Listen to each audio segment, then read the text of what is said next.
So Kane, I was wondering whether you might be able to tell us a little bit about what you understand about person-centred work. Okay, so person-centred work originated, I guess, with ideas from Carl Rogers, who was a fairly famous psychologist. And it's a pretty simple concept. You know, at its heart, it's about being non-directive, so you're really just following the lead of the person you're working with. Nice. You're not there as an authority or to steer them in any particular direction. You're just kind of following their lead.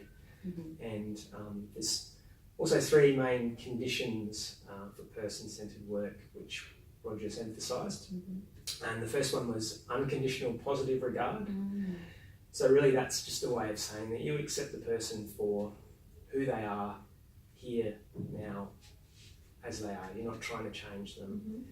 You're not there to judge them. You're just there to be with them.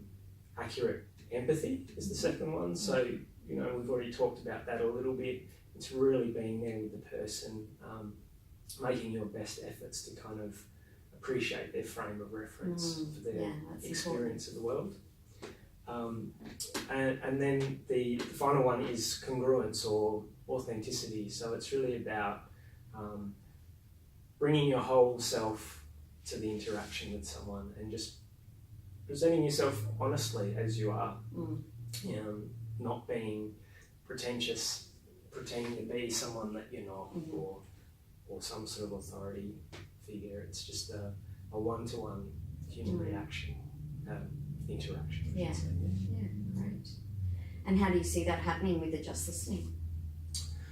Well, you know, we bring all those qualities to just listening. So we're not there to direct someone in a particular direction or let them take the lead. We're accepting them for who they are, doing our best to be empathic, and just being ourselves. Just trying to relax into the moment and just be there for them. Yeah.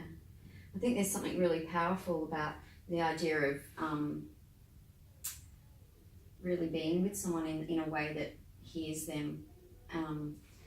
I heard this quote once that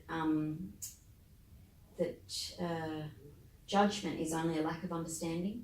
That if we really understood a person's full story, then we wouldn't ever be able to judge. And so I like this unconditional positive regard idea, because actually if I can stay with what's said, the words that are said and things, and understand there's a much bigger story behind what's being brought as well, and really stay with my sense of knowing that I don't have to judge this person because I'm getting one piece of their story and there's big understanding there that I can tap into, then it's not hard for me to have unconditional positive regard. I don't know if that makes any sense. It does, and I think it's also worth mentioning that judgments happen. You know, like judgmental thoughts spring up. We don't really have control about it, but we do have some kind of control whether we kind of buy into them and get caught up in them. We can recognise them for what they are and kind of set them aside and bring our attention back to the person. And I think, you know, this is where I love the idea of curiosity, because if a judgment comes up for me, and I can be curious about my judgment, and I can be curious about what else is in the story, which is kind of what I suppose I was saying.